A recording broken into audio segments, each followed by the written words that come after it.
DreamHack Open is brought to you by Corsair, Monster Energy, Esport Management, and GGBet.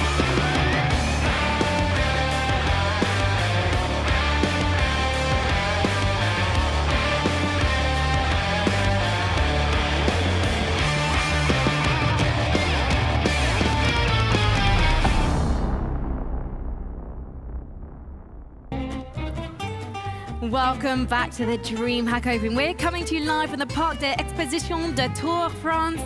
And of course, if you've never watched a DreamHack Open before, this is a tournament circus with a focus on traveling the world, supporting the local scenes, creating a platform where Tier 2 teams can thrive, getting tournament practice and winning prize money. And there's a lot of money here at stake because the prize pool is a very cool $100,000. I want to do my little Dr. Evil finger when I do that, but that's a little bit retro.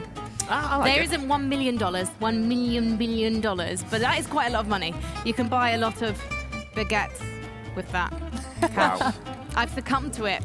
I've surrendered. I can't hold off the bread references anymore. Apologies to everyone here watching in France. We love you. Thank you for putting up with us terrible English speakers. Now, we spoke about it briefly before the break, but this next one, Windigo versus Valiance, it's a match that happens quite frequently. One of these teams is ranked 20th in the world, Valiance, and Windigo, they're currently number 17. And it seems to flip-flop in terms of results. Yeah, someone just agreed with me, Christine, I saw your face. It was just like, that is the sound. That is the sound of the spirits. I feel like there's something going on. The question is, who is going to get the better of the other this time round? I'm just going to see who won last time. I believe it was, so Windigo beat Valiance 2-1 in the Tours EU closed qualifier. And that was on Nuke and Dust 2 and Mirage.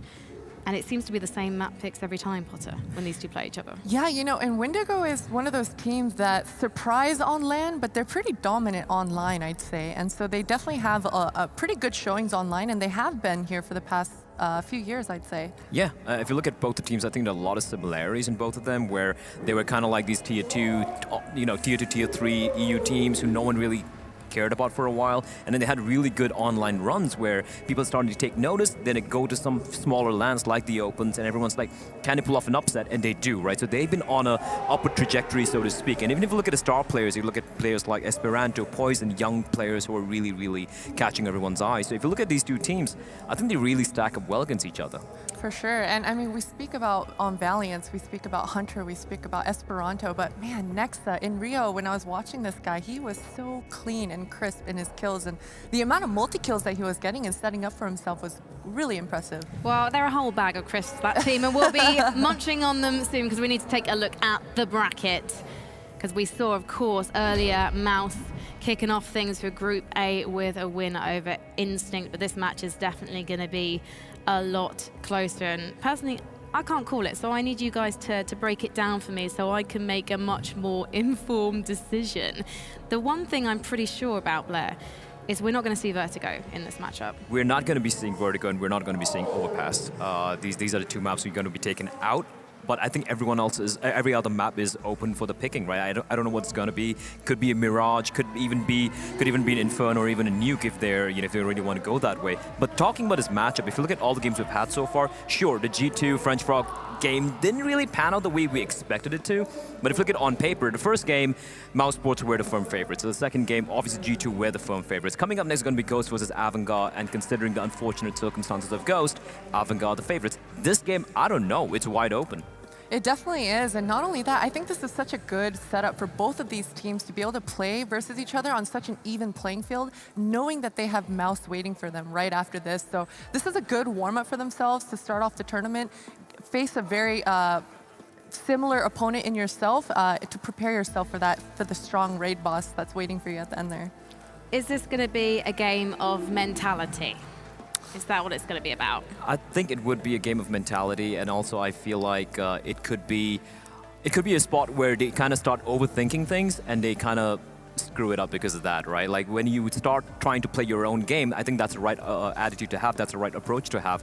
But the biggest problem is when you played each other so often and when you have this history and this understanding of how your opponent plays, then the play style completely changes. You start like getting into your own heads at times, you kind of like play yourself, so to speak. It definitely does, and it brings out a level of comfort, though, I'd say, between these players. And we saw a player in the last game doing some fancy work with the Molotov, and that's clever. I mean, it didn't work out, but in this matchup, I'm expecting to see a lot more of that as well. Just clever plays that you know that you're going to be facing and seeing a lot of in FPL in the online leagues. And I think these two teams are very familiar with each other, so we're going to be seeing some nifty plays like that. And we know you think it's going to be close, Potter, but I want to know your 3 reasons why.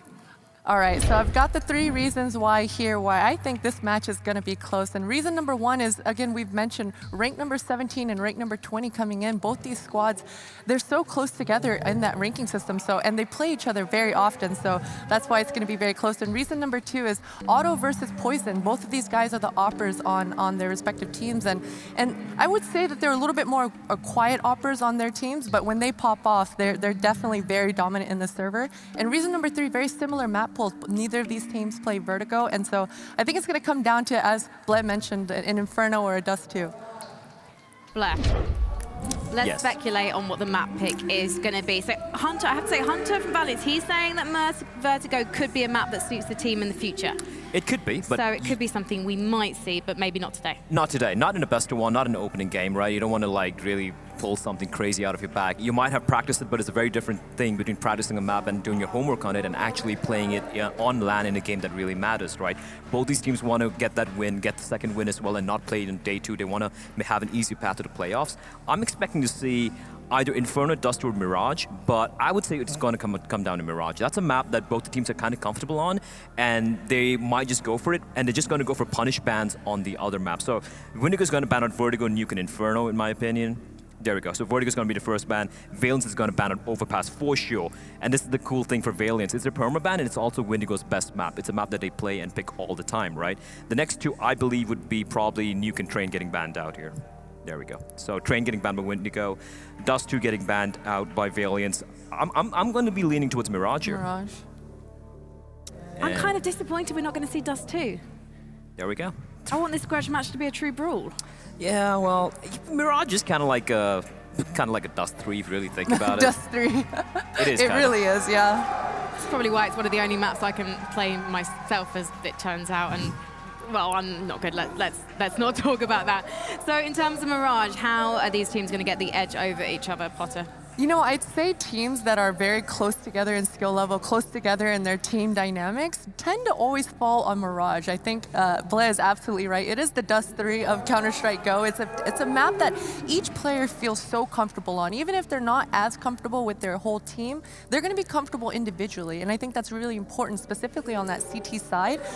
So, man, this is actually going to be a lot closer than I anticipated. Mirage is such a map that's so even on both T and CT side. It is very even, right? And if you look at the way I like playing Mirage, or the way rather I like to watch teams play Mirage would be, especially on the CT side, is be very assertive in the way you get map control, right? Either go for, don't be so reactive, try to be more proactive in the way you approach their CT side. Maybe go for A palace control or go for B apps control, maybe push down mid, maybe go down underpass. Make sure the teams remain uncomfortable. But then again, you know, when it's these two teams playing against each other, what sort of CT side are we going to see from either of these two teams? Are they going to play too passively? Are they going to be expecting something, you know, out of the blue, right? So I think it's a big question mark here. It definitely is, and Mirage, again, is one of those maps that every team has such a unique style, specifically on the CT side. I think T side is generally pretty straightforward. There's only so much you can do, but CT defense, I think it's varies very much so across the board, and so we're going to see a lot of either mid control or, as Bled mentioned, a lot more passive, giving up A and just retaking. I think a lot of teams find comfort in giving up A and putting their resources in the middle of the map and towards that B-bomb site. So let's focus in on Windigo then. This is a team that's dramatically on the rise, particularly in the last couple of months.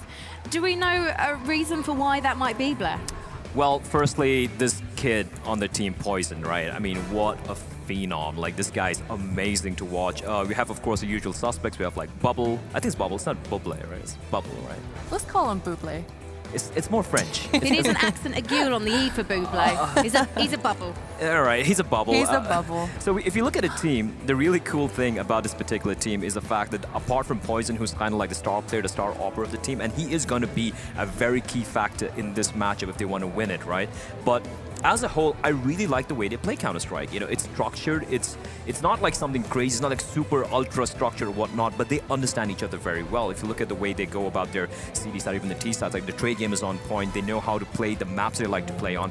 And if you look at both these teams, Windigo and Valiance, they have a pretty surprisingly deep map pool. Apart from a couple of maps they don't play at all, like Overpass and Vertigo, I think they can play virtually any other map to a certain degree of confidence. But these teams, they play against each other so often. They know each other's strats. Obviously, they know each other's map pool. So do you think these teams are actually going to have to pull something out of the bag that's new today, that we haven't seen from them before, so they can up the other? I don't think so. I think both these teams are probably going to play to their strengths and play pretty standard, specifically because it's Mirage, right? And these guys probably very much understand what their strengths are. So I think we're going to see that. We just saw Ships on the screen. We were talking about Poison on the Windigo side. Ships is right up there with Poison. You know, he's the guy that's going to be getting the multi-kills. And while Poison is opping and holding an angle, Ships is going to be going in and looking out for those entry frags. So yeah, they definitely have a really strong duo in both of them. And Bubble is actually the secondary opper on that Windigo side, and they actually bring it out quite often. And he's the IGL as well, so I imagine we're not going to see him necessarily pick up the AWP too much, but then I suppose it depends on how things are going. With you. There he is, yeah. I'm also really enjoying their logo as well. I love the logo, the peace sign. We don't see a lot of peace in CS. No, we don't. It's quite a refreshing attitude, I have to say. Now, I'm wondering if we can focus in on Valiance, their opponents out on the other side of the stage. Nexa was mentioned earlier by you, Potter. Why did you want to highlight him? You know, when you're watching a player, specifically, there are those players that are very talented in 1vX scenarios, and there's the players that are just good throughout the entire round. I think Nexa is one of those players that thrive in the chaotic 1 versus X situations. He's always going to look really sharp in the clutch scenarios, and these types of players really thrive because it's like the clever FPL style comes out in them, and they're able to make moves that you're really not able to make in 5 versus 5 scenarios. So yeah, Nexa, he's so crisp and clean. Whenever I'm watching his crosshair placement, I'm always blown away and very impressed by his playstyle. And he's going to have a lot of LAN experience because he used to be on the Renegades roster as well, Black. Can you remember what he was like in that roster? I think it was pretty decent back then, but that was a roster who hadn't quite figured out what they really want to be, and it was kind of like a hit or miss, right? They used to have their moments, but then again, I think he never really found his place there. But yeah, and he's looking good in this particular lineup. Everyone's going to talk about, you know, these two guys. We have Nexa right here. We have Hunter, we have Esperanto. These are the usual suspects. I want to talk a little bit about Otto, right? When he was in that Havu lineup a long time back as well, he was along, I think it was Sergey and Otto, who were the two guys in Havu where everyone's like, these two guys are going to go places. Sergey, obviously, you know, major runner-up with his with ends. Otto, however, I felt like it kind of fell off a little bit. But now in this lineup, I'm glad to see he's doing pretty well. But I really want to see him shine because I've seen what he can do when things get going for him.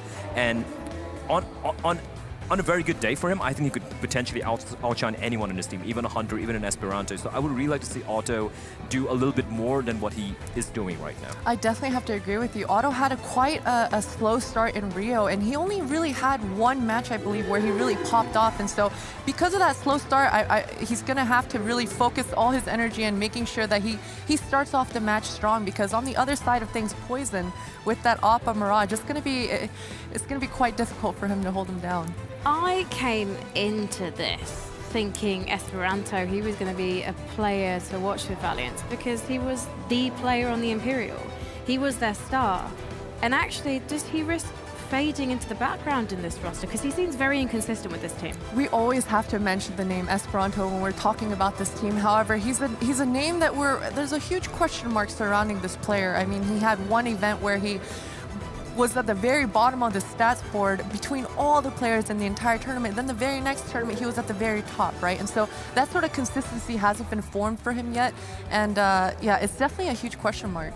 It is a huge question mark, right? And you, especially when you're looking at a lineup like this, a team like this who wants to go up the ranks. You know, you're right now, I think they're 17 or 20, whichever they are, and they obviously want to be a top 10 team. For that to happen, you need to have your star players, so to speak, be a bit more consistent. Sure, you might not have to drop a 30 bomb every game, but at least be in double digits, closer to 20, right? Do your job, because your team is setting up for you to do that. So, yeah, I still think he's got some ways to go. I still think this team has a lot of potential to build these teams. But yeah, today's going to be cool because it's also a grudge match. The last time these two guys faced off on LAN was, I think, the United UML, the United Masters League Finals, where I think it was Valiance who came out on top 2-1. So it's also going to be kind of a grudge match here.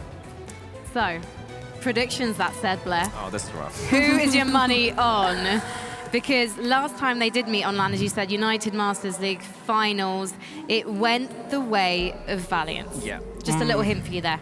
Yeah, this is actually tricky. I'm going to go with Windigo. I'm going to go with Windigo. I like those guys. I was actually going to go with Windigo too. There's a logic behind this. It's more like I just like them a little bit more. That's it. Literally, it's because you like them. I do think they're probably going to play better as a team, but I think there's more opportunities for breakout performances on Valiance. And so, You know, I'm going to say Valiance. For the first time, we have a split desk. Yeah. Wonderful. Yeah, I feel like it's my duty to split the desk right now, but I want to know what Twitch chat are saying. Don't let me down, Twitch chat. Be on my side, all right? It's going to be 50-50. Close. 50. Oh, it's pretty like much. Brexit. Wow. 52-48. Topical. Yeah. No, I feel really sad. I think it's a given. I mean, Valiance, I think pound for pound have the better players in the server, but Yeah. Windigo just they do have some sort of a secret to them. Like they have a good cohesion, surprisingly. Yeah, they do. I mean, it also comes to the fact that I think all 5 are from the same country, right? And I know it's something which has kind of been said too many times, like, oh, you know, the language barrier and whatnot. If you look at Valiance, yes, they all speak in English, but they're from different nationalities. It's for most of them, it's not their first language. And when it comes to this, I know many people don't really think about it that much, but there's a reason why teams who speak the common tongue and the common language always seem to have a slight little edge, especially at a very high level of any competition for that matter, not just Counter-Strike. So, yeah. It's a cultural thing as well, I think. It's just like that passion. Like when we see G2 play together, they're all very like open with their emotions, right? Whereas, hey, when we see ENCE, maybe not quite so much. Or maybe that's just when they're talking to me. Yeah, and the ENCE guys are an interesting bunch, I won't lie. I've had a very rough time trying to... I've met them so many times, so many events, but I'll be like, hey, man, they'll be like, hey. Yeah. They're just very cool. We're not that cool. Which is so surprising because the only Finnish guy I know very well is Natu, who is such an anomaly for a Finnish guy. He's like, you know, outgoing, talking a lot, blah, blah, blah. And then you meet the ENCE guys and, hey, at least they play good Counter-Strike, so I'll take it, man. Yeah, they've got an image. And 2 boys who've got a very strong image are, of course, Hugo and Hazza. Hello, kids. How are you doing? You flatter us, Frankie. You flatter Oh, us. I try. You paid me handsomely. There's a wodge of francs under this desk, but they're useless because France has been using euros for the best part of 2 decades now. This matchup, you cast these 2 before. Yeah, we have. I'm really excited to see where this one's going to go. I think it's, again, Twitch chat vote 50-50, about as close as you can get. And something that's pretty cool that Potter mentioned as well, which I kind of just want to touch on, was Esperanto's performance last year here in Tour. Last year was his first LAN with Imperial. He bottomed. Imperial fell out bottom place. He was the lowest rated performer. He comes back to Summer next time, and they win the event, and he gets the MVP. So that's a really cool turnaround story for Esperanto, and I hope we see him perform a little better here in Tour than last year. Yeah, definitely. I have to ask, who do you have taken this one? I know it's split right down the middle, but come on, give me your opinion. Who do you side with on the desk? Are you leaning with Cden and Potter, or are you going to back up Frankie? I'm going to back up Frankie. Yeah, me too. Just because of the map. Valiance. Just because of the map. I'm thinking Valiance take this as well. But yeah, I mean, who would be your players to be keeping an eye on here, Hugo? I think Otto is going to be key. I think Esperanto, obviously, you have to mention his name, especially when we go to Mirage. Keep an eye on him in the connector. He's going to be a nuisance, especially when we see him on that secondary AWP on the CT side. I will be keeping my eyes out for that one, certainly. Well, for me, I'm looking at Hunter over in Valiance. I think you got it right. You need some of that Kovac blood. And he has so many big moments that I remember casting whenever I've cast any Valiance games. For me, he's someone who could very consistently bring the heat in that regard. And I'm excited to see how Otto slots in to this roster, because I haven't really seen all too much of Valiance since they brought him in. And, you know, over on the Windigo side of things, you know, I think obviously you can make a case for Poison. I've seen him, you know, whenever I've cast him, he's been a bit like hit and miss. But whenever he is showing up, he's such a force to be reckoned with in the server. Yeah. It is just very much, you know, what iteration of Poison are we going to get? That's the thing as well for this team, is I think there are games where anyone can step up. I think back to a great example is the WSG finals just recently, where Ships played on Overpass and he dropped 37 kills in a regulation map of Overpass. Like, that's ridiculous. And this is not the player you expect to see top of the board every time as well. So there's definitely more depth, I would say, in terms of, you know, not only the synergy as a roster, because these guys have been playing together for years on the side of Windigo, but also I think the dark horse aspect where anyone can be the star of that round, whereas over in Valiance, it's far clearer who the key players are.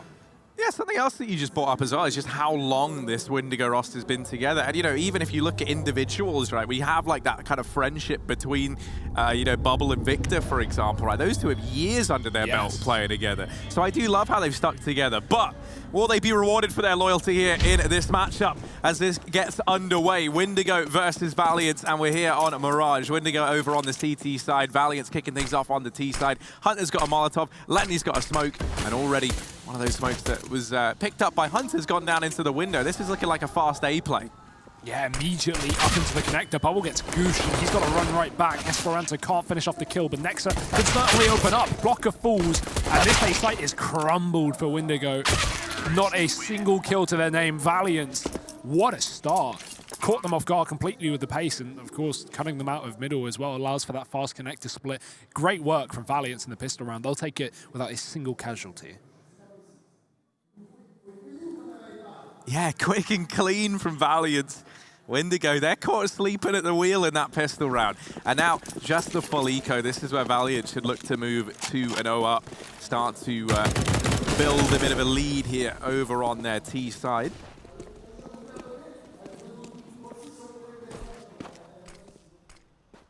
Hunter and Otto going to start to pressure the connector now. Players wrapping in short, but they're making very quick work of this 5-man pistol stack down in mid. Now, okay, only USPs on the other side, but the fact that you're able to keep that flawless over on the side of Valiance with that many players, you know, that many crossfires set up, reasonably impressive. Windigo haven't had a kill yet, Harry. It's No. 2 rounds deep. Obviously, you know, fair enough. That was full USP, so you can't worry too much. Here's where the buys come through. The guns are here. No kits. And limited utilities you would expect, because they focused on head armor, knowing that Valiant still are running SMGs and Galils. Somewhat, at least. 2 MAC-10s being shown. So Bubble and Blocker, well, they're going to have their work cut out for them. Valiance setting up towards B, but look at the bomb. Keep an eye on that, because that's over in the Palace right now. And Valiance, they could just split an underpass and go for this connector play, but right now they're very deep in the B apartments, and they might get it all for free. Windigo have gambled heavily in middle, putting everyone here as Valiance walk into the B site. That bomb gets spotted, but the thing is, do Windigo know they're being flanked? Yes, they find one. Ships on the backside of B. It's going to be Victor dropping one up in the Palace. That's the bomb as well. Hunter tries to trade him out, but he instead kills his teammate up in the connector. Esperanto to follow, and this long flank from mid has finally come through, but is it too late? Oh, it certainly is. Hunter has read a Bubble like a book. 2 kills coming through in that round, but that is all, and that will be Valiant moving into this 3-0 lead. No money for Windigo, so this lead's going to keep on building up for the T side. Got a little notepad out here. All right, what are we writing? Do you speak Bulgarian? I don't, but the pen never actually touched the paper, so I think it's more of an aesthetic thing. It's a look. Yeah, striking fear into the hearts of his enemies. But no, I mean, Windigo taking a tactical pause, justifiably so, right? This is really not the start you want to get off to. You know, I mean, going 3-0 down isn't the end of the world, because you still have a bye coming up in round 5. It's going to have everything you need. You can put a bit of money into this round if you would like. You also bank up the max loss bonus after you lose this round. But you know, I think the thing that's worrying for Windigo is just how concise the rounds for Valiance have been, right? That's the thing that's going to be in the back of their minds now. And the pace as well. Think about every round of this. Valiance have been in mid within seconds, and they've just been storming bomb sites since the start of this game. These guys are playing off of spawn every round, and they'll do it again. Quick and underpass, immediately there. Can set up for this mid play, and Windigo have no control here. They're going to try and get some elsewhere. Down through ramp, Blocker gets aggressive, but this could be misinformation here for Windigo. They're still getting pushed up on A in the meantime through connector. No one's in the B apartment to split up for a B play. They're going to come back towards A after they take this on control, but Blocker, how on earth does he get that kill? I don't know. He'll get a chance to back off as well. Bubble should do the same because he's getting tagged as well from short. Valiance, they set up for this A play, but after losing T spawn control, they may even consider wrapping back towards B. That bomb does not do so. They're still looking to crack open the A site. Oh, but Poison holding on the stairs. Hunter able to just catch him. Poison started repositioning there. And that actually catches him out. Hunter with a double kill to open up A. The bomb can now go down. So in spite of the fact Blocker was able to get one and things maybe got a bit dangerous with Hunter getting tagged up, he is making quick work of every remaining player. He's going to get the ace. All 5. Hunter gets them all. He's 12-0, by the way. What is going on? Someone needs to kill him. Yeah. That is unreal. But yeah, you hit the nail on the head there. It's Blocker with the aggression that gets the info. The issue is it's misinfo. He only spots one player in the spawn, and he knows that they're in mid. Windigo have no information or control towards the B apartments, so they rotate 3 players on B, and Valiance walk right up through the connector at the same time. So very unfortunate rotation, but it's the kind of call you make when you're on an eco like that. Got to gamble. Now Windigo can just sit back, relax, and wait for Valiance to walk into their crosshairs, and I imagine that will happen pretty soon with the pace that has been shown already on this T side. Poison on the AWP is a notable weapon as well. He's been smoked off. And again, relentless are Valiance. Yeah, they're just not giving him any room. And I don't know, mate. Hunter is just, he's on something, isn't he? Like, this is incredible. 13-0. What can you even do if you're with the Blocker? Didn't even see him. No. And then the moment he did, you're dead. That's the thing. If you see Hunter, the scary part is that means the Hunter probably sees you. And that is not where you want to find yourself. He's wrapping all the way back through the apartment, setting up for the A play are Valiance. 2 players in through connector, 2 out ramp. Poison just going to get off ticket and now post himself up to keep an eye on the Palace plate. Has Victor sitting underneath the Palace. So Poison's going to try and take the first contact here, draw these players into the bomb site, and that's where Victor looks to have his stand. Now that Molotov will give up that there's a man under Palace, so Letney's going to find him. Esperanto and Otto, they're both gone. Next to Hunter and Letney, all that remain, it's a 3-on-3, and Hunter's been deleted. Now they know that this god bleeds on the other team. They've taken down the man they pegged as immortal. The bomb plant will come through, but it's down to the 2-on-2 post plant, and they just managed to tuck themselves into the corner there. But that goes both ways. Ships gets the info. They know there's a man in the corner, and he'll have to peek out wide. He will. Next or alongside the double peek from Valiant, and next might do it all. It's Letney with the trade instead. 3 kills from him. As soon as Hunter steps off, Letney steps up. And Valiant, this is a dominant beginning to the map of Mirage. 5-0 right now. No solutions for Windigo at all. A very nice attempt from Poison on that AWP in the spawn, but not enough, Harry. And this is it's a phenomenal start for Valiance. Certainly expected, you know, a close game, and they so far do not want it to be so. 2 pauses, 5 rounds deep. Yeah, I mean, you can tell Windigo have really been caught off. Something that the desk brought up quite a lot is the sort of history between these 2 teams, right? They play each other all the time, and it's always been very back and forth. They have a very good understanding of how both teams like to approach their kind of gameplay style. And, you know, over in the Windigo side of things, they are a team that kind of like to sit around a bit, but then they, you know, they play that slow default initially and then just go for these very explosive plays over on their T side. Their CT side, I mean, you can't even really look at how they've been wanting to play it because Valiance haven't given them the room to do that. And that seems to be very much by design, right? They're playing a very hyper-aggressive style of CS. They're really putting an emphasis around negating any effect that Poison can have on that AWP, right? We noticed there was, what, 3 smokes in window in the round prior. Poison does drop the AWP, but he's gone. He's dealt with, and now the B play's looking to come in. Valiance storming into B. Bubble gets burnt out, and they're going to hear that Molotov tag him down. The bomb's not even committed. It's backing away. Yeah, you don't want to commit. You got spotted, and you have no idea how many players are here for Windigo. Considering it's a pistol round as well, stacks are very prevalent. So good gamble for Valiance to back off it. Hunters can catch the timing, and Ships goes down on the flank. So Valiance may have forced this rotate double back from Windigo, and that's going to be a good call for the CTs as well, who move into inside of A. They might just beat that of Valiance as well. The issue is they're coming from predictable positions, spawn and window. Oh, Victor gets a timing though. And now, I love this switch up from Valiance. They smoke connector and they run up short. They do take B, but they double back for a different position. Bubble now alone, rotated off of this site. Were Windigo just seconds ago, and now they're going to come to regret it. Hunter with another, of course. And the bomb can go down for Valiance, looking like a 6th round. It seems untouchable for Windigo. That's a really sick call.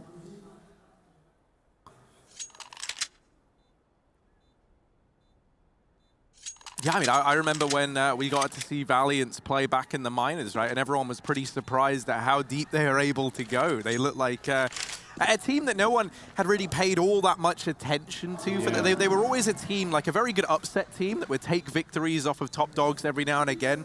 But it wasn't like a consistent, you know, we can reliably do it. It was just they had the potential, sort of like, you know, not gatekeeper status, but, you know, almost kind of, you know, what we would used to say the old, like, Hellraisers rosters were like, and things like that, right? They could take maps off of top teams, but it wasn't reliable.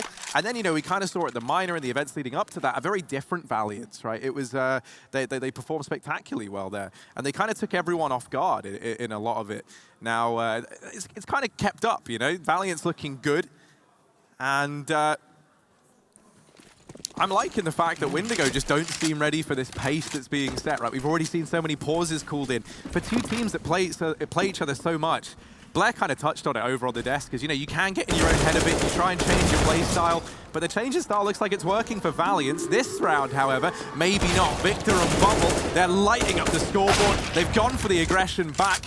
They've fought fire with fire, and it's working. Hunter, 1v4, alone and on the Tetris, and he'll get put down. Windigo will find their first round here in round number 7. Yeah, all it took was the realization of what was breaking them, and the awareness to just go for immediate CT aggression is a great call there. It's, of course, a gamble. You don't know where Valiance are going to be, but you know they're going to be going somewhere fast. May as well counteract that by taking map control, and with that, a couple of man advantages as well, pushing into the Palace. So Windigo, their first of hopefully many. Double AWP here as well. Valiance, they've got theirs on auto. Now slowing down the pace, it seems. They use that fast, early T-side aggression until it stops working. This time it's just going to be standard A smokes, and one split through the underpass coming in very, very late. That's Esperanto, of course it is. Windigo, they're going to be aware that these players are already out through ramp. These smokes are going right over for Letney. That's a jungle side one. Victor going to get pressured back. Needs to watch out for a Molotov as well. He has no support after that smoke's gone down, but Poison's pushed on through it. Nexa getting one, and Poison gets caught out into the open. Hunter doubles it, only to drop to Bubble. And that keeps it in the 4-on-3, but here's where that late mid split comes through.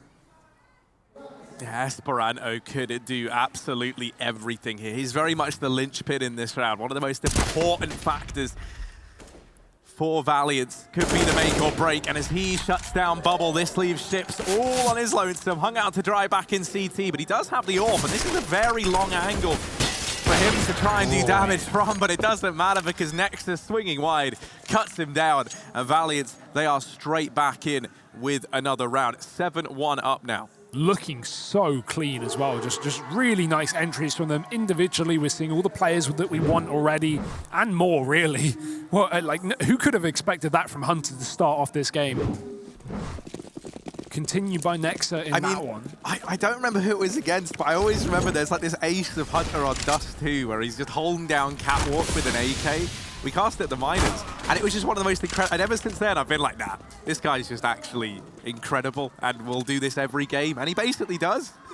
So, Otto able to open things up here, and a second for him. Bubble has been burst, and now Ship, he's gone as well. Everyone's falling. Valiance looking like they're going to get an 8th round. Yeah, Windigo feeding the beast here. One-on-ones going the way of Valiance every single time.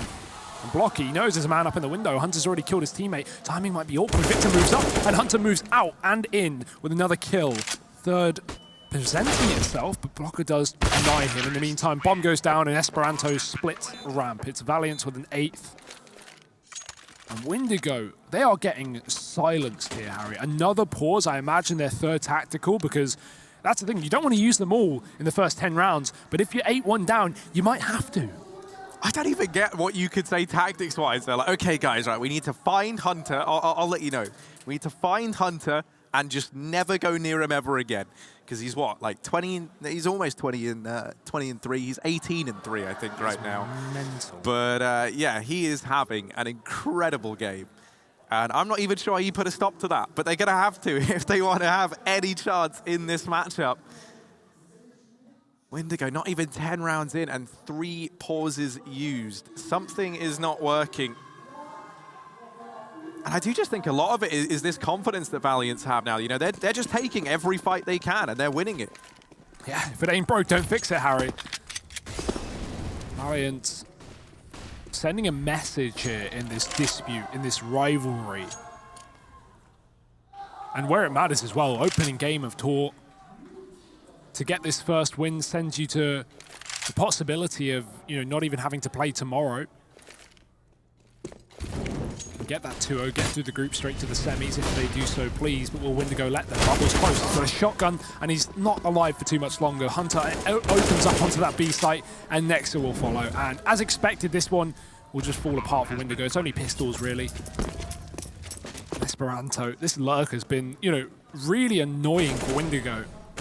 Especially with how late he's coming in every single time. It's not like they're going consistently for, you know, an A split. Well, he'll rush connector while they come out ramp. No, no, no. He waits for them to come out ramp, and then he splits connector 30 seconds later, right when Windigo don't think anyone's coming through.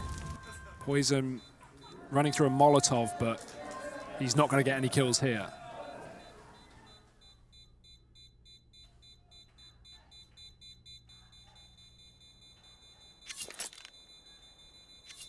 I mean, here's the thing, right? You look at this Windigo CT side, I can't even pick out something to speak about that's kind of worked for them because... Pushing. I mean, yeah, what, they pushed Palace in that one round. Victor and Bubble just killed everyone, but that's not a reliable, method of winning the game. And that's just been the real problem. You know, we haven't got to see what this AWP on Poison can do because he's always dead. You know, we haven't got to see... I mean, we haven't really seen AWPs play into this match at all yet. Otto's had his over on this T side a bit. We've seen him get 1 kill with the AWP, I'm pretty sure. 2, I think. But yeah, I mean, regardless, right? We haven't really seen all too much because it has just been these rifles over on the side of Valiance. The round's been done before the AWPs left spawn. These have literally been 30-second rounds almost every time. Just round begins, couple of kills, round over. I like this as well from Valiance, right? They've just called in their own tactical pause. They've got a hell of a lot of rounds. Why not just have a little breather and make sure you're all on the same page? You know that this is Windigo's next rifle round. Maybe you can try and theorize as to what they're going to do and how to combat that, or just how to completely switch stuff up. Valiance can keep Windigo guessing. Looking to go back for this A play that's worked out for them time and time again. It's Esperanto again in middle, this time holding, not pushing underpass. Windigo, talking of pushing, they're going to throw some of their own close towards ramp. They got the re-smoke ready on Victor as well. That's actually an HE. No smoke ready in their hands. So once this fades, Valiant are going to have an open season. But that he's got to drop into the jaws of Victor. There he is, spraying away. The trade is there, but Blocker is also in position. That bomb's been dropped. It's Otto who has to save the day here. He has to get the trade, and he does. This is where the connector split can come through, but Bubble's watching the smoke, aware they've not seen Esperanto just yet. And Valiant's now left in a 2-on-3, but the shoulder shows, and the kill comes through. It's now just Nexa. Yeah, he's got a lot to do here. That bomb is out in the open and peeking wide. Bubble able to find him, so Windigo salvaging a second round. But it's not that much to hold on to. They have to start to chain a couple together. 1 round here and there is not going to be enough. That said, a 2-9 scoreline can very quickly become 6-9 if you're not careful. Valiants have not won this first half yet by any means. Not at all. We've seen the ways that, you know, heavy leads have turned around due to the new economy. Will Valiant slip? Will they let let go of their grasp. It's a 1-for-1 in middle early on. Windigo take that and they bail. They just get out of connector and back into the A bomb site. Bubble looking to stick around though, and it might favor him. That smoke looks good. Letney looks better. Another entry for Hunter as well to add to the tally. And Valiance are running over this round just when you think Windigo have a doable situation. And now Hunter's he's just styling Harry. He's had enough. Well, he will get punished. Poison, 1v3, open hand over at Jungle. Not ready for Otto up on top of the stairs already. I believed a bit because we've seen some big moments from Poison with the AWP, not in this game, but in the past, and not able to deliver there in the 1-on-4, turned 1-on-3. Valiant's back in with a 10th. And with it, they've brought a grim reminder of how bad this half has been to the Windigo camp, right? There's a bite cobbled together here over on the CT side, but it doesn't have bells or whistles. I don't know what vehicle that's meant to go on, bells or whistles, but... A life jacket. Yeah, they've got nothing. And they've already lost a man early on. Ships falls down in mid, Hunter having to take position up down at the bottom of connector. Poison has smoked it, but smokes are not walls, and Hunter's been pretty keen on going through these, so they've got to be careful. And he's just sticking around for the time being, though. Windigo, this is a perfect time to get aggressive, right when Valiance are not only a man up, but fully in middle as well. Windigo know it, so they push ramp. I wonder if this will send Poison on the rotate back down towards B. It could be a bad call here because Valiance are rotating the bomb through spawn and Blocker's going to find it. It's next to the 1 and Blocker doubles, dropping the bomb, and that is fully under control of Windigo now. 3-on-3 with still Poison in the spawn. If they can get rid of him, they can open up a path to the bomb, but the path opened. Blocker looks to shut it down. They're getting closer. He's ready. One, not another. And now it's just Bubble on this late lurk back from the B apartment. He got aggressive earlier in the round, but he's too late to stop this bomb from going down. Valiance will find their way inside of the A site, but they clearly do not expect him here. Yeah, they've just came from T-spawn. Now, eventually, the wheels can start turning. They're going to start to anticipate, okay, maybe he could be on this lengthy wrap round, but it's not something they're going to consider just yet, and that might be all Bubble needs. Creeping up through the ramp. He spots the first man. He spotted them both. He's sprayed away, but he's turned around and he's found it. Valiance, their head's on a swivel, and they're in with an 11th round. That smile is justified. Because what a 180 from Letney to save them in the 2v1.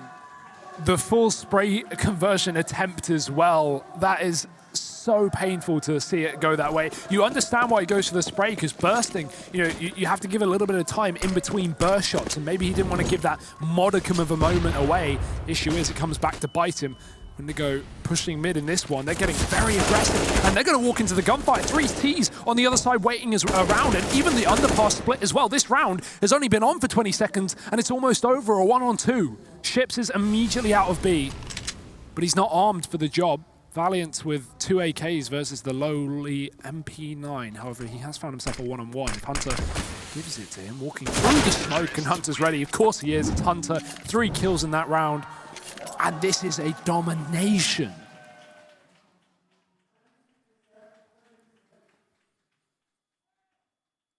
I mean, you gotta love the way that this game's shaping up, though. Yeah. There's so much aggression. They're playing this like it's team deathmatch. Okay, right? They're just running in. Oh, yeah, 10 seconds into the round, all 5 fight mid. Let's go.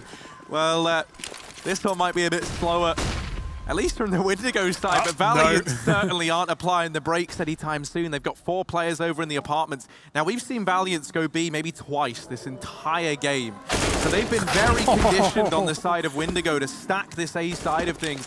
Poison at B alone. These rotations a long way away, and he's already been deleted. The man advantage taken, the bomb going down. 4v3 for Valiance, looking good to secure this 13-2 half. And that's the worst for Windigo, because that's like the second time Valiance have even hit this bomb site in that entire half. So why would Windigo have players stacked towards it? A solo hold, especially after that kill comes down through the connector. It looks like an A play, and Windigo fall for a hook, line, and sinker. The rotates are in. The kills are coming through. It's a 3-on-3. Nex has got the cross, but he's also held by Letney. Otto shuts down Blocker from short, and Victor, they don't know he's here, but they're about to find out. They line up for him, and he can't convert it. It's a team kill from Nexa instead of Victor getting the frag, but it won't matter. Valiant shut it down. What a half from them. Really sending a message here to Windigo. This is a rivalry that Valiance have had enough of. And let's see if they can finish off the job as we go for a very short break.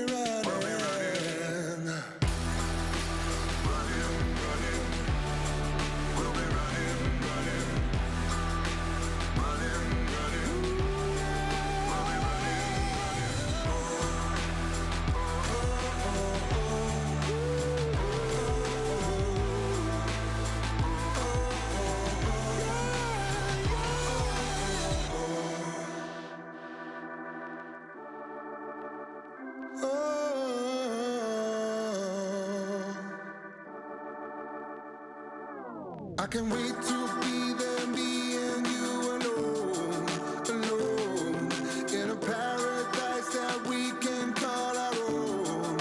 Oh, we'll be running, running, running away. Together we'll go and find a better place, place. Be strong, we'll go 1,000 miles away. Nothing is the same. The same.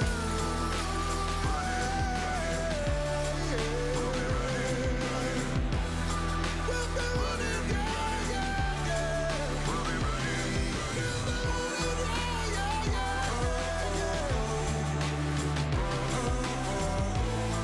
so we find another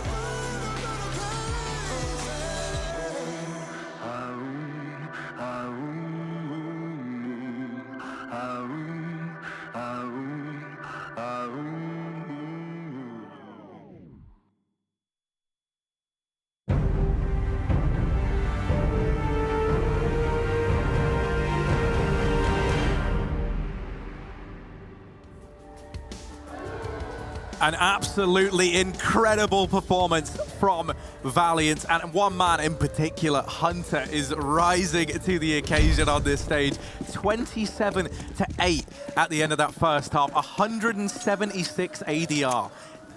What even is that stat line? How would you do that over 15 rounds, Harry? Valiance are trying to make up for the time that we lost in that overtime in the previous game, and they've done so very well. That was about 10 minutes for an entire half. Not every day you see that. But now Windigo setting the pace, and they'll set it slowly. Smokes towards the A site with this crawl through connector. Will Valiance be ready for it?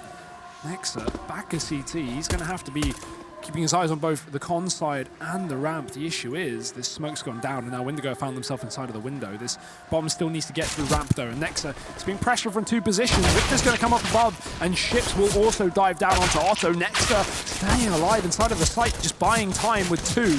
Bomb's yet to go down as well, and Next swinging out for more. Eventually finished off, leaves just Hunter alone, but if there was any man.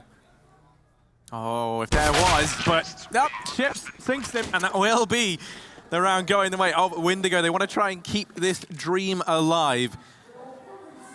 Now at 3-13 and a chance to start to build their way back into this game. But that said, this comeback, the journey to it is a long and perilous one that Windigo are only just beginning to embark on. And while they've gotten over the first hurdle, there's a lot more of them left before they reach the finish line of this sprint. 5 players for Valiance over at the B-bomb site. They hedge their bets, they stack everyone here. And Windigo holding this default early on. Players down in lower tunnels now securing mid control. Bubble up in the palace. This is looking like it should be the A play. They should be dodging the threat of this 5-man stack inside of B. Yeah, Windigo being nice and methodical, as we know they are. Pretty solid unit together.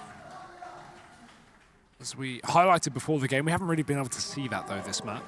And this T-side is where it could all turn around. The issue is, even if this round goes Windigo's way, which I'm sure it will, Valiance have a buy on the horizon, Harry. That's definitely prominent in the minds of Windigo, but they don't have to worry about it for the time being, because a free bomb site means a free bomb plant. 4 rounds on the horizon as Valiance realize this stack has not quite worked out for them, which is fine. Worth a shot. And Now the question is, do Windigo hunt? They have SMGs. They may as well send these two money makers on the hunt, but Valiance, they're enticing them in. They're waiting for them to be pushed. They don't want to go chasing with just USPs. They'd rather bait Windigo into their trap. And let's see if it gets sprung. Good damage early on, but Windigo using a lot of utility to get into this bomb site.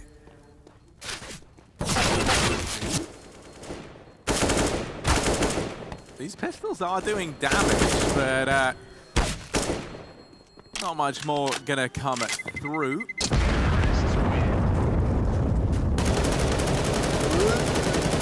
Nice. It's just pistols, you know. It is going to be a 4th round regardless for Windigo, but this is where things really get interesting. Valiant going to have their first buy on the cards. Now, we saw a little bit of money saved, I think, over on Nexa, but I don't think it's enough for them to don the AWP. I think it would have to be glass cannon, and they're going to decide against that. Instead, it will be rifles across the board. He attempted a bit of a bonus round here from Windigo, keeping a Galil and a UMP into this one. Hunter, look at him go, just running out through mid. All right, okay. Now we're going to start to clear the lower tunnels, just missing the timing there as ships was just about to peek into it. Flash goes over, but Hunter holding an angle means he's not blind from it. And this is that slow default style that Windigo like to do early on. They hold their ground, they wait and see if any of this aggression comes through. You're likely going to see them maybe even perhaps be over-paranoid in terms of how long they have to hold with how aggressive Valiance were in their T half. And now we'll see one of these explosive set pieces into these bomb sites. They throw the smokes down over towards mid. Looks like one of those was for Con and one for Window. Maybe trying to allude that it's going to be a bit of a fake here, or perhaps trying to just put the seed of doubt in Valiance's mind that there are players over in middle. With all the lanes getting blocked, no one really has much vision towards this area of the map, and now these smokes fall in for the standard set piece into this A bomb site. Nexa, the only man who can do anything to put a stop to this, and he's been shut down by Blocker on the entry. These smokes are holding Valiance back. And as a result, that bomb's gone down. It's the 5v4 post-plant of Valiance. They're ducking out of this round. That's such a nice round from Windigo with that faking in mid. You really put it perfectly. You could see Valiance were putting so much stake in that connector. They were so worried about it. Not only does that draw the stairs player who's meant to be watching Palace back towards connector, meaning he can't help Nexa on the A site, but you saw Nexa throw a flashbang for his teammate to peek through the connector, and at that point, well, his position's been given up. The players walking out ramp see his flash, and they just hunt down Nexa for free. They get a bomb plant, and Windigo take the round. So that's a really, really nice play that Valiance was certainly not expecting. Now the hunt continues here for Windigo. Still an SMG on shift, so he can just go for this. It doesn't really matter if he goes down. He can reinvest. No deaths anyway. 4 players surviving for Valiance, and they're just looking to storm their money together for another buy round.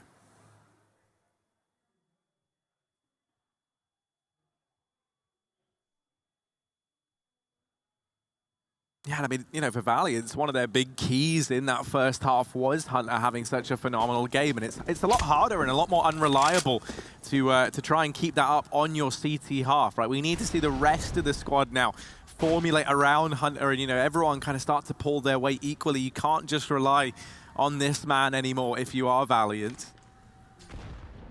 You know, Windigo, they're allowed to choose when and where they take these gunfights now over on the T side of things. You know, they can be the ones setting the pace, and you can already see, I mean, it's night and day in comparison to how Valiant's played their T side.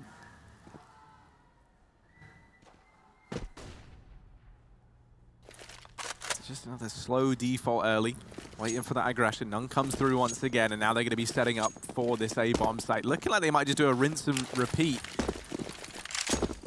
of the strat they ran in the round prior.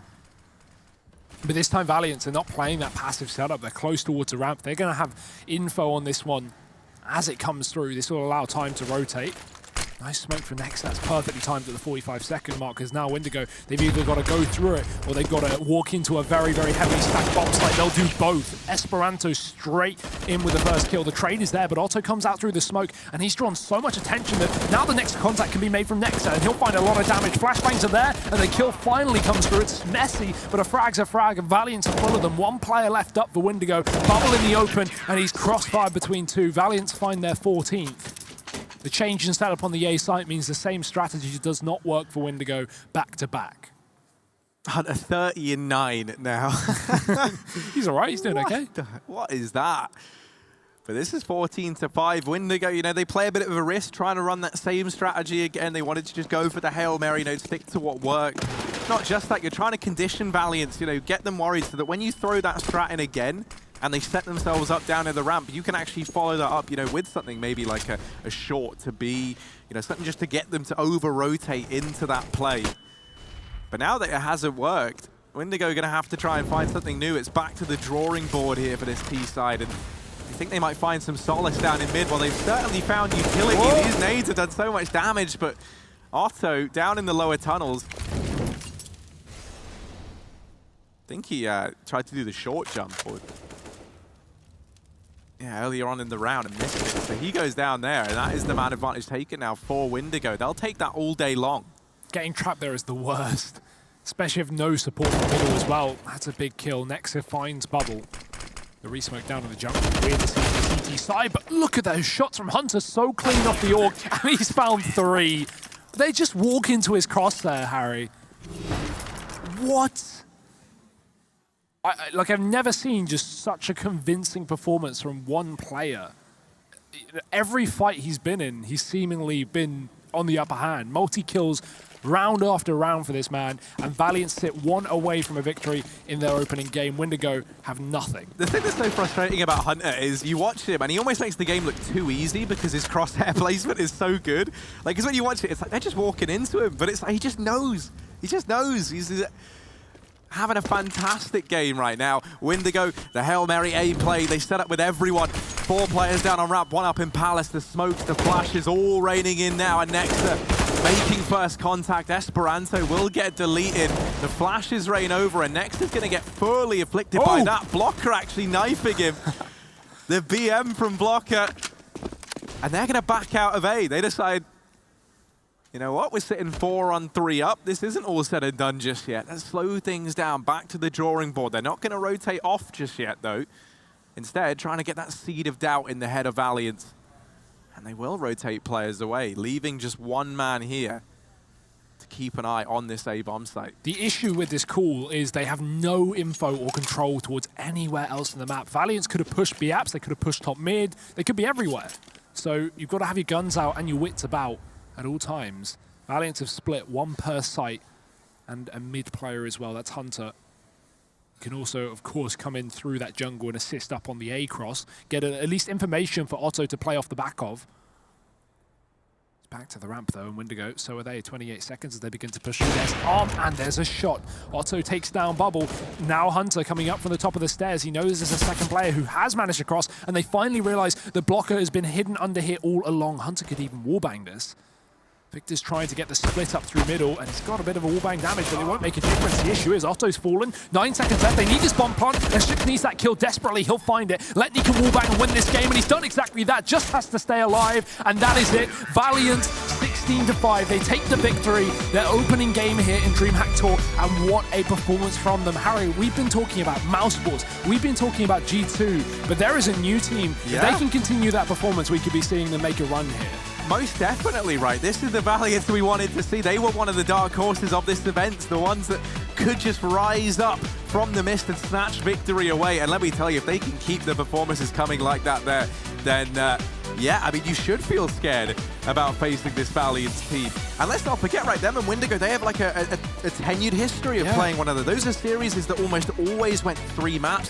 They were always very, very close affairs. This one now, just an immediate statement by Valiance as they blow Windigo out the water. Unreal. I think that one of the coolest parts as well is I just heard that Nexa is now back to full-time calling for this team. Apparently, Emmy had been doing a lot of the calling in online qualifiers where you can have your coach in and, you know, it's doable, but obviously you can't can't do that on LAN, right? So now Nexa back in the middle seat, back to full-time calling, and I'm really excited to see more of that. I've always loved him calling back on Imperial as well and on the Valiance roster. So yeah, more power to this squad. I really hope to see them make a run here. That was great fun. Yeah, let's go ahead and bring the desk back in. What did you make of that, Frankie? Encore plus, s'il vous plaît, Valiance. That was amazing, particularly from one man. We've got to talk about Hunter, Blair. Yeah, I mean, Nico who, right? Yeah. Like, that was insane. I think it was like, I think he had like over 200 ADR halfway through that first half, and ending, I think it was like 35 kills? 33. 33 at the end. That is insane, considering it was like, what, a 16-5 match up there. So, what, 21 rounds, 33 kills? That is inhuman. The only thing is, though, we didn't really get to see much of the others. Poor Nexa with 15 kills. He essentially outfragged everyone on the server. So it's really hard to talk about the rest of the team's performance, Potter. It is. And I mean, it's so impressive to get 150 ADR, but they did win so handedly, right? But we talked about it in the green room, actually. It's so hard to remain that aggressive to find those kills when you're winning so handedly. Your teammates are also trying to search for those kills themselves. And so it can become a little bit challenging to keep that form. But Hunter kept that form throughout. And the most impressive thing is he went searching for those kills. He never stayed idle. He never stayed in one part of the map. He was either in middle A or even at B. And he went hunting for those kills. And kudos to him because he definitely deserved them. And actually, in January, Otto said that the team needed to find a balance between loose and structured. I mean, it kind of works to go loose if Hunter's going to perform like that. It definitely does. And I mean, this is really boding well for them. I mean, we spoke with Valiance in Rio, and I know Hunter was the in-game leader at that tournament. And it seems like these guys are just trying to figure out the recipe for success. And if they're able to keep on this path and keep the momentum here, then this is definitely looking very strong for them. Well, we have got the caller himself. Nexa is waiting to talk to us. Hello, Nexa. Hello. First of all, congratulations. And, oh, bonjour, monsieur. Hello. Walk on by. He was our special guest. I was meant to queue him up later after we spoke to you, Nexa. He's your biggest fan. Anyway, Nexa, before Monsieur interrupted us, I wanted to ask you about the fact that this was a best of one, not a best of three. So how did you get that momentum straight out the gate to bring this one home? Yeah, I think it's very important that you win the pistol round, especially when it's a best of one. Like, you get the pistol and then you get your T rounds rolling. Like, that's what we did, basically. We just won the pistol, we kept the momentum going, and it's like, if you win the pistols and the best of one, it's almost as if like you won the game if you just keep doing what you practiced and just making sure your players are comfortable in the game and not panicking because it's land, whatever, you know? Yeah, a quick question would be, when it comes to that A bomb side, you were abusing that side time and time again. Especially we saw the way Hunter was able to flank them again and again with the late lurk, even like a mid-round lurk. Were you a little surprised at the fact that Windigo weren't really pressurizing any part of the map? They seemed like they were just giving up a lot of map control to you guys when you guys were abusing it. Yeah, I wouldn't really say that we played that good. It was just that they didn't play like to the level that they are supposed to play. I hope they would perform better in their elimination match tomorrow, you know. But I think we played some okay CS and I did some okay calling, you know. But I couldn't really say, because when you have like Esperanto and Hunter and Letney, even Otto hitting like shots like they did this game, you know, it's really hard to tell if like the calls were good or just people were hitting insane shots. Now, Nexa, how long have you been the in-game leader of this squad? I know back in Rio, Hunter was the in-game leader. How did that decision come about? We never really had an in-game leader before. I mean, Hunter was just sitting in the middle, you know, and everyone was just pitching in. But now we just decided that that no longer can work, so we had to just pick one guy who has to be the dedicated IGL, who everyone has to listen to, you know. And seeing as I'm the one with most experience in doing it, I kind of volunteered to do it, you know. Is it something that you're looking forward to and excited about, or is this something you're just kind of like, okay, I'll do it? I'm excited to see how well Hunter and Esperanto can actually play now that they've given like more space, because I would say how my style of calling differs from Emmy, our coach, or Hunter, is like I like to give much more freedom to my players, you know, just let them use their own individual skill instead of just forcing them to do strats and executes and stuff like we did before, you know. Well, thank you very much for talking to us, Nexa. Before you go, You gotta play Mouse in one more best of one today to see if you get straight through to Sunday's playoffs. What are your feelings about that matchup? It's going to be a tough match for sure. We played them in the practice a couple of times, and they're a really strong team. I would say they're like the same team as we are. You know, they just rely on their individual skill a lot, and I kind of like Kerrigan's playstyle. Like the way he calls is something like I try to copy, you know, and it will for sure be an interesting match. But of course, it's the best of one, and a lot of it is on like who wins the pistol, who can gain the momentum first. So. I don't know, it's going to be a fun game for sure. Well, thank you so much for talking to us next. So Thank you for congratulations, having me. and we will see you later today for that best of one against Mouse. Thank you. I'm slightly worried after that interview. Why is that? Because he seems very respectful of Mouse. Well, he was pretty respectful of Windigo as well, despite like 16-5, and it's like, it was okay, like okay plays. And even he said like everyone's fragging, he didn't even mention himself, even though he did put in the numbers as well, pretty decent numbers, right? Very humble guy, very, you know, down to earth and whatnot, but I don't think it's going to be a problem, Frankie. I think these guys are just going to be, you know, just looking to get that win. Like you said, it's the best of one, anything can happen. And some things did happen. It wasn't just a straight direct 16-0, was it? There was a round where Valiance took a risk that didn't pay off, and you're going to break it down for us now. Yeah, I do have this round right in front of us over here. So we can see Windigo are one round, Valiance at 9, and they just kept abusing. They just kept abusing that A bomb site. So you can take a look here. What happens on this buy round? Windigo have 4 players stacked to the A bomb site. They have no one at mid. They have only one get his poison with the, I think he has the op. Yeah, he has the op over towards B apartments. That's it. They have 4 guys here. Blocker and Victor playing the anti-flash over here. You can clearly see. And then, of course, we have Valiance setting up for this A hit. So what happens here is the trades go their way, obviously. And we even see Bubble at Connector waiting for Esperanto to come in late once the execute takes place, right? So they played this great, and that's the reason they got this particular round and managed to get 2 rounds. But when you're 1-9 down and then you go in for this particular play this late, it's not really going to pan out. But I do want to point out how Valiance forced Windigo to go for such a gamble stack over to A bomb site, something which is not sustainable. And yes, they managed to win this particular round.